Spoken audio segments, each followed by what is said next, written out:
दोस्तों, आज की कहानी है पतिदेव में क्यों आपकी जली कटी। सुनो दोस्तों, कहानी शुरू करने से पहले अगर आपने चैनल को सब्सक्राइब नहीं किया हो तो कर लीजिए ताकि आपके पास पहुंच सके हर नया वीडियो।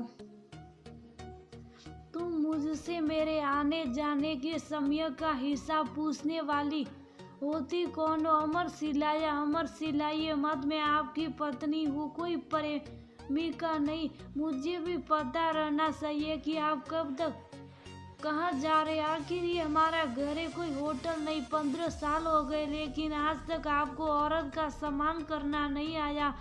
पत्नी की भी कुछ इच्छाएं होती है। अगर मैं आपके अनुसार काम करती रहती हूँ तो मैं बहुत अच्छी हूँ, लेकिन जरा सा मैंने आपसे पूछ लिया कि आपको इतनी देर कहाँ लगी तो हमेशा मुझ पर चिल्लाने लगते हो। अमर, आपको पता है कि मैं उन औरतों में से नहीं हूँ कि पति ने पत्नी को थोड़ा घुमाया और शॉपिंग करा दी, फिर पत्नी को कोई मतलब नहीं कि पति कहाँ जा रहा है, क्या कर रहा। मानती हूँ सबका अपना स्पेस होता है, लेकिन जब हम दोनों ने मिलकर ये जिंदगी शुरू की है तो एक दूसरे के बीच ये सुभाव कैसा ही सब। क्या आप मुझसे नहीं पूछते कि मैं कहाँ जा रही हूँ? इतने सालों का दर्द आज अंजू के मुंह पर आ ही गया था। अरे तुम्हें कितनी बार समझाया है, अपना दिमाग अपने काम में लगाओ।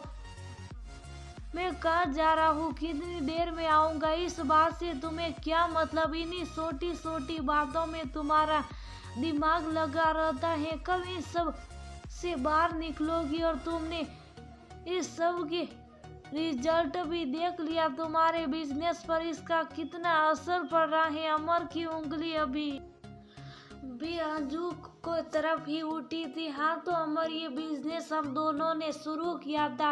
मेरे बिजनेस में लगते ही तुम बेफिक्र हो गए। मैं पूरे दिन घर में देखती हूँ और ये काम भी तुम शाम को ऑफिस से आकर ये कहकर बाहर चले जाते हो कि तुम्हें भी अपना समय चाहिए। तुम तो ऑफिस में काम करते ही थक जाते हो, तुम्हें दोस्तों के साथ बात करने को चाहिए, अपने घर जाने को चाहिए। जो लोग तुम्हारे खराब समय में तुमसे रिश्ता छोड़कर एक तरफ हो गए थे, आज हमारा समय सही आया है तो हम दोनों की मेहनत है। अब क्यों वो सब लोग आपके साथ चिपक गए? ऑफिस से आने के बाद अगर आप बिजनेस पर ध्यान दो तो मैं घर के काम देखती हूँ, लेकिन आपको तो कोई फिक्र ही नहीं है। बिजनेस में नुकसान मेरी वजह से नहीं हो रहा, हमारे समय की कमी की वजह से हो रहा है। अगर सारी मेहनत मुझे ही करनी है तो मैं क्यों आपकी इतनी जली कटी। सुनो अमर, नया साल आ रहा है, इस जाते हुए साल में आपसे यही उम्मीद है कि आप नए साल में मुझे और अपने घर को सम्मान दोगे, वरना वह दिन दूर नहीं जब आप और मैं अलग हो जाएंगे। क्योंकि मेरी भी सहन करने की एक क्षमता है। हम अपनी जिंदगी एक दूसरे से खींचे रहकर नहीं बिता सकते।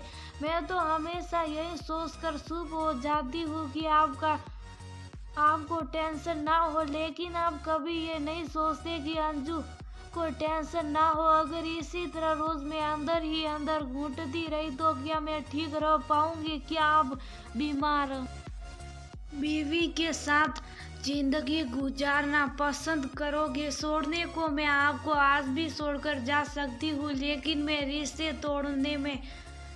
जोड़ने में विश्वास रखती हूँ। आगे आप खुद समझदार हैं।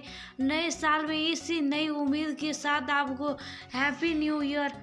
अमर ने देखा घड़ी की सुई ने रात के 12 बजा दिए थे। नए साल शुरू हो चुका था। सच में अमर, अंजू को कुछ हो गया तो मैं कुछ भी नहीं संभाल सकता। उसने सही कहा, मेरे घर वाले और दोस्त तब तक ही मेरे साथ थे जब तक मैं उन्हें सफल दिख रहा हूँ। अगर अंजू को कुछ हो गया तो मेरा घर संभालने के डर से वह पहले ही पीछे हट जाएंगे। ये बिजनेस और ये घर का सपना मैंने और अंजू ने मिलकर देखा है। इस सपने को निभाना भी तो हम दोनों को ही है। अंजू, मैं वादा करता हूँ कि इस नए साल में तुम्हारी उम्मीदों पर खरा उतरूं। अगर मैं अपने वादे पर नहीं टिका तो भले ही मुझे छोड़कर चली जाना, लेकिन मुझे एक मौका दो। मैं तुम्हें पूरा सम्मान दूंगा। मुझे बीमार बीवी के साथ नहीं रहना। हम दोनों अब खुश रहकर अपने घर को सजाएंगे, कहकर अमर ने अंजू को गले लगा लिया। अंजू को भी अमर पर विश्वास था, क्योंकि उसे पता था रिश्ते तोड़ना बहुत आसान है, लेकिन जोड़ना उतना ही